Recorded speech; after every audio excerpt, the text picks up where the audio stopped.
Now, President Biden's handling of the migrant crisis is not sitting well with the American electorate. A new poll shows that only 23% approve of his handling of the situation at the southern border, while 62% disapprove. This comes as American President Andrés Manuel López Obrador is saying he wants to meet with Biden in Washington in early November. The Mexican president is hoping to speak with Biden about immigration, drug trafficking, and other issues. Joining us now is Chad Wolf. He is the former acting Homeland Security Secretary under President Donald Trump, and he is also the executive director of the America First Policy Institute. Mr. Secretary, thanks for being with us. I know that you fundamentally disagree with the way that the Biden administration has handled this, but no matter who's president, this is a very difficult situation, right? You must have some sympathy, at least, for how the Team Biden, what the problem they're facing here, right? Well, I do and I don't. Absolutely. It's a difficult situation under the best circumstances to secure that border and do all the things that you need to do. But look, they made the decisions that they've made over the last 2.5 years.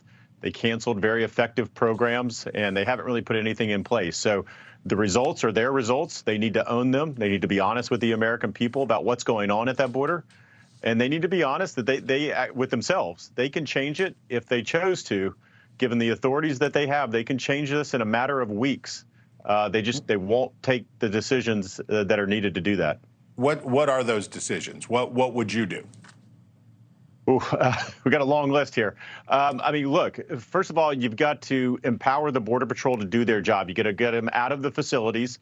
You got to stop processing the migrants, and you got to start putting them back on the line for them to do their national security mission. I would restart certain sections of the border wall system.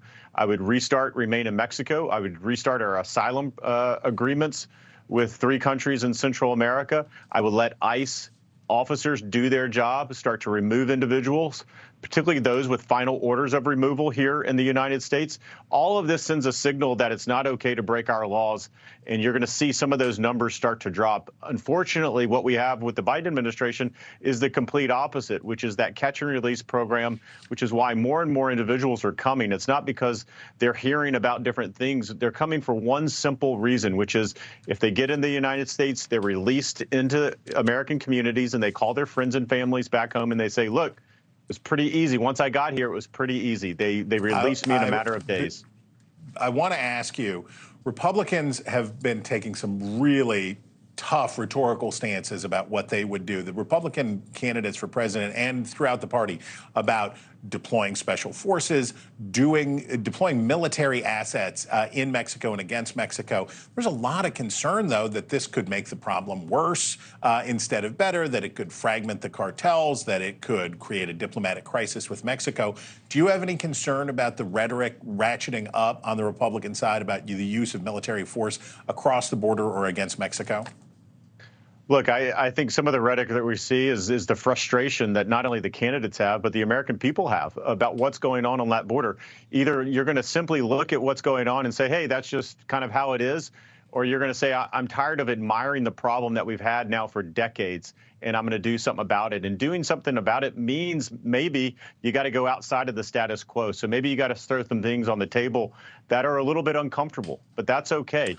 But you got to start talking about these things, and you got to start leveling with the government of Mexico, the president of Mexico, and say, look, we're not happy with what's going on. We're not happy that you allow 2,000 individuals to come across that border from Mexico into the United States. If you don't think the Mexican government knows and the Mexican military knows that 2,000 people were amassed on their side of the border, you're living in la-la land. Of course they know this, but they're not taking the necessary steps to deter that. And so I think you've got to put some things on the table that the Mexican government doesn't like.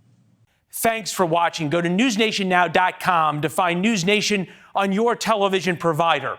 And don't forget to subscribe. Click the red button to get more of NewsNation's fact-driven, unbiased coverage.